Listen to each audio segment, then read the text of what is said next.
We're now post-mortem, moving forward. I'm thinking the core rails probably give me more of what I'm looking for.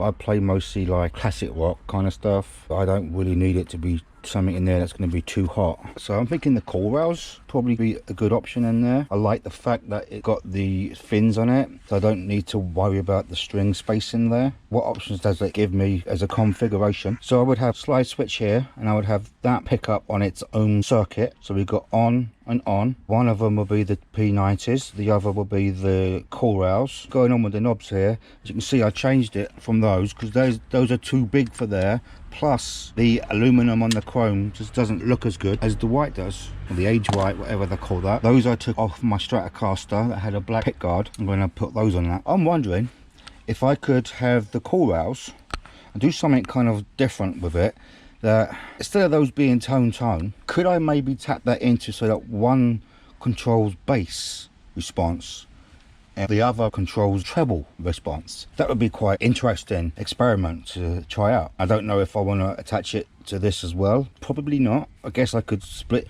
or tap as a single, but I don't know if I want so many options. Sometimes you can put in too many. I'll have the 3 options with the P90s, bridge neck and a mix with the tones, the core rails, and see if I can get those to be bass and treble response. And I think that is all I need.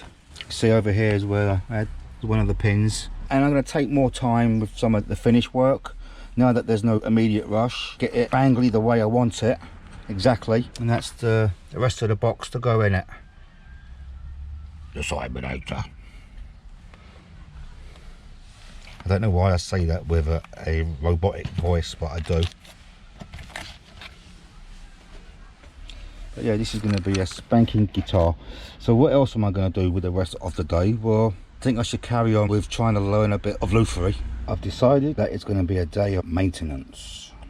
I've got some blades that need sharpening. This is an old Norton stone. I forget what the grits are. I think it's like 150, 400, I think is what they are. It's old Norton stones. And I've got this thing, it's a finishing stone.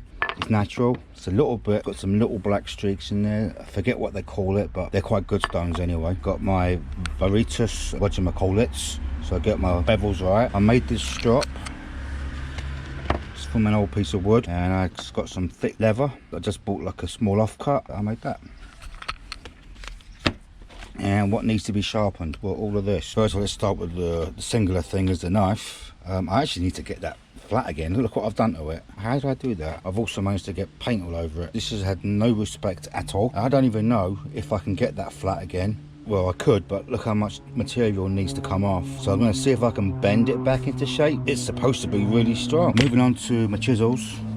Yeah, put about half of those that I found were actually useful, but I'm going to just go ahead and sharpen the whole lot. Moving on to the planes. These are the 2 Lee Nielsens that I invested in. This thing is just beautiful. Just beautiful. They both are, but this just feels like it's an extra digit on your hand. This is my trusty monster.